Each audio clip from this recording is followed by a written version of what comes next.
Alright, and welcome back to another re-recording. I am re-recording a couple of my videos where the quality and the glare off of some of my cards was just completely obscuring everything.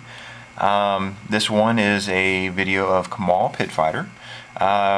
There's been very few changes in the deck since the original recording, but I'm re-recording it because I'm actually getting ready to take Kamahl back apart for a Rakamar rebuild.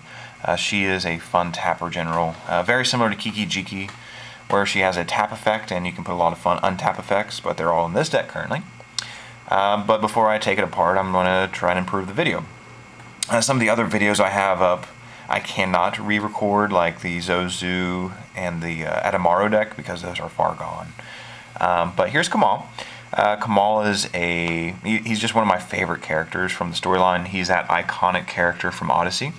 I really don't like the new artwork they've been reprinting him with. This one is the one that will stick in mind. He's more known for his green, well, I guess they're both really commonly known. Most people would consider the green Kamahl much better than the red one, because he's actually playable in that one toughness down here. Kamahl is a 6 mana costing 4 red for a 6/1 haste that can tap to lightning bolt. I've actually built Kamahl on about 2 different decks before this one. Like I used to have him in his very own Voltron deck. I have a Jeska Voltron deck, but Jeska is, by the way, his sister, who is actually very similar in creature type. You'll see her; she's in this deck too. But I used to have a combat-centric deck with Kamahl, and I used to have a barbarian tribal deck with Balthar as the general and Kamahl as the backup. What this deck tries to do, although, is completely different. I'm actually just trying with I'm playing with the activated ability the entire time. Since the deck is built around things that tap, I also run Flamenco as a possible backup general, although so far she has been very lackluster, essentially just because people have to attack, my opponents have to attack, and I have tappers that make for a good defensive wall. But Kamahl is the actual general of the deck. He's the better general of the two, to be honest. The one thing that just hurts on him so much is that one toughness, so like a gut shot or a hornet can kill him. But that's Kamahl. Let's go on to the fun part. Most of my mono red decks don't have a large creature complement unless they're Voltron style. This one's the exception. So we have lots of dudes to help with. We have a couple early guys, like mana assistants. We have a Plague Mirror, the Pilgrim Die to get a land. We have the Burnished Heart to get some lands, and the Sad Robot to get some lands. I do run Magus in here because this is a very subpar, not very strong deck, and he helps us sustain ourselves and slow the opponents. Then we actually go on to some guys that tap. Again, the entire deck is kind of themed around dudes that tap and do stuff. Vashino Heretic is the one that you most likely see more often. He just destroys things. Could shock you for owning he could zap you for owning a Soul Ring, or burn you for 5 for that Gilded Lotus. Orcish Sellers is another one I like to tap. There's some double effects in here, so getting value out of him by doubling the ability is also helpful. It's XX red tap, and I get to destroy X lands. I also have to sacrifice them, though. Spike Shot Elder, I did have the original Spike Shot Goblin guy in here, where he just taps to burn for his power, which is really good with equipment like this one is. But this one's even better because he doesn't have to tap. I can repeat. So if I give him Death Touch, he becomes 1 red, remove target creature. Then the actual tappers now. Fire Ant is more of a classic card. He's tap, deals 1 damage to each other creature without flying. So he is going to stay alive. I will kill my own Kamahl. If I give him Death Touch, I can board wipe all non-flyers, except for himself, of course. Then we actually have the more meaty bone ones. Fire Slinger is the older one. He taps to burn 1 creature or player and me for 1. Then we have Goblin Sharpshooter. He's also more the well-known ones. Still in between if I like this artwork or the original artwork better. I had a pretty big Legacy Goblin deck for a while. And I love Sharpshooter, and he's fantastic. If you don't know what he does when he resolves, or if you give him haste and your opponents can't stop it, this can be really funny, especially if you run tokens or if he has Death Touch or just about anything. Volshock Sorcerer was going to be replaced with that Kumano guy from Kamigawa, the 5 for the 4/4, pay 2 to burn for 1 in exile. Never got around to it. She is a hasty tap to burn for 1. Frost Welder is fantastic. She is 4 for 1 too, so she's a little expensive, but she may exile something if it dies. So if I give her Death Touch, or if I am not in combat and there's something, a pesky I would want to never see come back, I can exile it. Jeska is Kamahl's sister. She is, in my opinion, far better than Kamahl, but for what the deck does, I wanted more damage as the general, and she can't be tutored up. So she's just like Kamahl, she's 2 cheaper, and she has half the power. She still has haste, but she has the all-important first strike. But her tap is only for 1 damage instead of 3. And then we have 3 of essentially the same characters, or creatures. All 3 of them are the exact same cost, 1 red red. They're all 1/3, and they can all tap to burn target creature player for 2, and 3 to me.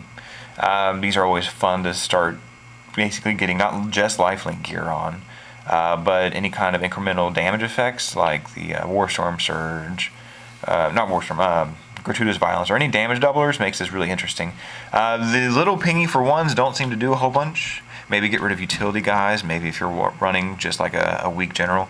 These guys can start actually having a better impact. I can start removing like 2 toughness generals, things like that. Stuffy Doll's last tap. He's more of a defender. It just says, don't attack me unless you have trample or flying. Godo's going to go tutor up whatever equipment I really need at the time. Most likely it'll be a Basilisk Collar because I like the Death Touch.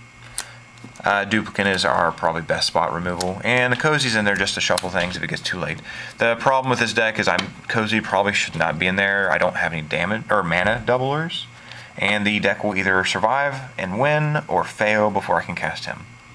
Going on to the spells, I try and put Vandal Blast in every red deck. Anger of the Gods is good for exiling, as is Magma Quake. The problem with these 2, although, is if you see my creatures have very low toughness, so these may end up backfiring and hurting quite a bit. Mizzium Mortars, although will not. The other big part, like this deck fails at 2 things. Hexproof decks. One of my friends has a Sigarda deck, and there's another Geist deck in my group. So 2 hexproof decks. The other thing that fails is flying. Unless I have Kamahl out, I can't deal with big flyers. Reiterate is a spell that is, again, you should put in any kind of deck that has red. The buyback is fantastic. It's a repeatable Reverberate, essentially. Grab the Reins is my other spot removal, which also has a fling attached. I just like Grab the Reins. It's like the act of aggression and fling tied together. Savage Beating is a card I try to put in any red deck that has any possible combat. Technically, Kamahl is the only one that will make this good. But with any kind of general that has more than 6 power, and there's like an open guy with no blocks and can't kill him, this can one-hit him because it gives my creatures double strike and potentially 2 combats, or both, or whichever one I want. But with Kamahl, I can entwine this literally the turn after because it's only 7 to entwine, then just one-hit somebody. Ruination is in there, of course. I'm playing mono red, don't like a lot of non-basics, so I don't care nuking yours. We have 2 wheels in here. I normally run the normal Wheel of Fortune, but these are in clear sleeves. Most of my Wheel of Fortunes are the collector's edition because I keep buying stupid fucking foils that I probably shouldn't. But, yeah. On to the non-instant sorcery spells. We have a few enchantments. This initially started as a Kamahl-themed deck with every Kamahl-related card, so most of those are trash. Like, I had Kamahl's Desire in here. Kamahl's Sledge was absolute crap. Grand Melee is actually pretty funny. It's the semi-Fuminko effect where all creatures, not just my opponents, but all mine too, have to attack and block each turn. It's really good in here because I can just tap all my dudes down so I don't have to block or attack. But at the same time, like it's really good in this deck, but at the same time it can make people kind of want to get rid of you because they lose the ability to block safely. So they usually end up all attacking me. I really don't know what's happening in the artwork here. I see Kamahl in that giant sword, but he's not going to have the range to swing that all the way down here and get this guy. He can just like smash him in the face, so I don't know what's going on there. Blood Moon is it's the Magus, the Moon enchantment, the original one. Again, just a way of nerfing people, and EDH, this can really just shut people down. Stranglehold, same thing. If you rely on a massive amount of tutors, you're not going to be able to tooth and nail entwine until you deal with this. Repercussions is a pseudo damage doubler. There's a lot of damage doublers in the deck because, well, not cost. What this deck does is it does a lot of small pingy damage, so doubling the damage is fantastic. Repercussions doesn't technically double the damage, it just lets me relay damage done to a creature up to its opponent's face. This is also really good in this particular build because I don't have to block if I don't want to. I can just tap my guys down if that Grand Melee's out. Because essentially when this is out, blocking doesn't really do much unless you're keeping up with general damage, because any damage dealt to the creature just goes straight to the opponent's face. So technically it's kind of a damage doubler if I'm burning their creature. Dictate and Furnace are both straight doublers. They also tend to hurt and backfire on me, but that's the fun of the deck. Gratuitous Violence is the one that only helps me because it just does damage from my own creatures. But yeah, the last permanent was Koth. I like Koth. He's the only planeswalker worth running in mono red in my opinion. The plus and minus are great for ramp. Yeah, if you're running mono red, definitely pick up a Koth. The deck does have quite a few bits of artifacts, so let's start with some gear. Skull Clamp is our best drawing one. Actually, it's our only drawing one. I do want to keep Kamahl safe, so we got some booties. The reason I don't have the other boots in here is because I cannot equip to them if he has Shroud. If Hexproof, I can still target and equip. Sword of Vengeance is in here, again, just for Kamahl. I mean, I can give anyone the Vigilance and then tap them, but Kamahl really needs First Strike. Sword of Vengeance is a very underplayed sword. It's one of my favorites. Actually, past Feast and Famine, I think it's my favorite sword to equip. The Trample, like all the modes are fantastic if you ever plan on swinging in. And putting this on Kamahl makes him an 8-power Vigilance that can tap for 3. And that First Strike means that that 1 toughness isn't going to hurt so much. Lifelink is always good. Stratascythe is a gimmicky card. I enjoy putting this in my monocolor decks, especially a deck running Magus the Moon or Blood Moon, because it gives a gigantic boost. And while you could put this on one of your creatures, it's more cleverer to put this on your Ink Moth, because this can turn it into a one-hit kill. Again, this is a fun combo. If you're running monocolor, there's no reason not to put this in there, even if you don't plan on attacking, because you can always put some kind of creature land in there. And then this, it just gives a massive boost, especially if you have like an Urborg in mono black, or the moon effects in red. Then we have some more techie equipment. I love activated abilities, so getting a free copy of it from Illusionist Bracers is great. Kamahl taps to burn for 3. This lets me burn 2 things for 3. And what's better than tapping him for 1 turn, but I mean I can untap him and do it more. This is even better with some damage doublers, because I can untap Kamahl and start clearing the path for a massive attack, because this also gives him +2/+2 per untap. Scythe of the Wretched is part of a combo that I chose not to include in the deck. It's just good naturally with any kind of tap to kill something, because I get free shit. Essentially, it's a equipped creature gets +2/+2, but when a creature's dealt damage, not combat damage, but just damage, dies by the equipped creature. So like someone's going to board wipe, I go ahead and just put 1 damage on one of their creatures. After the board wipe resolves, I still get their creature back. With this deck particularly, I mean, with Kamahl or damage doublers out, I can start taking some pretty good stuff, but the equip cost is kind of high. Kamahl is kind of slow, so this becomes unreliable. The combo, although, is with Kamahl. If I had a Warstorm Surge or a Perforos in here, and I equip this to Kamahl, I could infinitely kill Kamahl, because he'll keep coming back and re-equipping himself with a Scythe. So I'll have infinite enter triggers with Perforos or Warstorm Surge.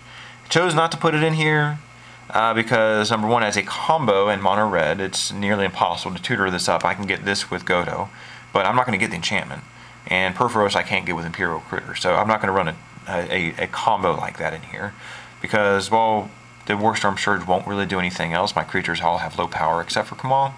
Perforos himself won't do anything else because I have a very low complement of creatures. I don't really need a Fire Breathe. We do have some Death Touch and Lifelink, the best equipment to put on a tapper. More Death Touch. This one gives a small boost. I could get the Gorgon's Head, the new one, that doesn't really give a boost, but since the deck is shortly being taken apart for another deck, I haven't really thought about too much improvement here. Finally, the Quietest Spike is the last bit of Death Touch. It also has a fun ability if it ever lets me connect to somebody. So if there's someone who has no blockers, I can just half their life total. And the last bit of artifacts is more ramp and tech. We obviously have the Soul Ring and the Wayfarer's Bauble, my 2 favorite 1-drops. Then we have a couple 2-drops. The Prismatic Lens is a filler. I used to have I'm just missing. I don't have enough fire diamonds to go around. All my EDH decks have diamonds in them except for this one. I just don't have enough. Mind Stone's great because it replaces itself, and Darksteel Ingot just because it's indestructible. A lot of my deck, very few things in here trigger upon entry. So this doesn't hurt me, and this really hurts opponents. Like, this can stop anything from a Sad Robot to enter the battlefield blink triggers to combos with Deadeye. We have a few more things to play around with Kamahl. These both let me untap a creature once, so I can get another trigger off of them. This one specifically lets me tap my other guys as if they had haste. And then of course we have a straight doubler. I can just pay 2 to double an ability. Kamahl is free to tap to Lightning Bolt, so I can pay 2 to burn something for 6 or 2 targets for 3. Then we have the standard draw tech. You've seen these on all my mono red decks. The Mind's Eye, Memory Jar, and Staff, just for extra draw. Again, the damage doublers is always fun with staffing in because it can start actually hurting. Finally, we're up to the lands. If you've seen my other mono red decks, you know I don't like too many non-basics. With the equipment, especially the Strata Scythe, I like Ink Moth in the deck. I like Shinka. I love the legendary lands if they actually help. I have a Grixis deck that only runs Minimo because the other 2 just don't help it. But this one is very important because Kamahl needs that first strike, or he kind of sucks without it sometimes. Then we of course have the Valakut and Terrain Generator combo. I don't have an Expedition map in this deck. I probably should. I just realized that actually, because I have no way of tutoring for one or the other. Valakut is widely seen as really good, gives you free lightning bolts after you have 5 mountains. Terrain Generator lets you get out more. Also probably one of the better small passive ramps in the deck. Another card that probably should be in here is the Journeyer's Kite, so I can get more lands. And then the rest are all these fancy mountains from Urza's. But that's actually the Kamahl deck. The deck was actually designed to be on a somewhat budget scale. I know there's a couple expensive cards in here, but I put what was in the deck to make what I wanted to do it function correctly. But it's more of a gimmicky, cutesy, not really intended to be competitive build. I just wanted to see how fun that activate ability of his could be in my group. And it's actually very fun. It can completely shut down some decks if their general can't stay on the field. Tapping anything, any kind of general that has 3 toughness, if I can get Kamahl out fast or just lock that general out, they're not going to get him out. Any deck that requires creatures can be very fun. But past that, it's not really that super strong. It's just more interesting to play. I would definitely always suggest building Kamahl, like in some way, shape, or form, because there's always, he's a very chaotic general. He can come out and do a lot of great stuff. You can set him back and be a controller and just lightning bolt a turn, or you can swing for 6 as a hasty out of nowhere general. Like, there's just a lot of ways you can play with him, and so many different board states he's good in, but also so many board states he's bad in too. That's the fun of it. So I always give him a try. I will probably come back and rebuild Kamahl in some completely different format or deck build, but for right now I'm wanting to rebuild Rockamar, which is going to be like the first time I built Rocka, it was like elemental tribal with lots of ways I'm tapping her to make a massive amount of tokens. I'm going to see if I can rework it a little bit to kind of emphasize on just her, and I'll probably keep the one elemental guy that gives all elementals +1/+1. I'll probably do it more of a Lord effect, but stay tuned. I am going to be re-uploading some of my other videos. Some of the videos have had slight changes in the decks since the original upload. But hopefully the actual quality of these videos are better. I'm not actually holding the cards like up in here, making them all fuzzy and shit. But again, like any other decks, post any comments if you have any card ideas. This deck, it's not going to last long, but I will probably revisit Kamahl, so I'm always open to new ideas. Thanks.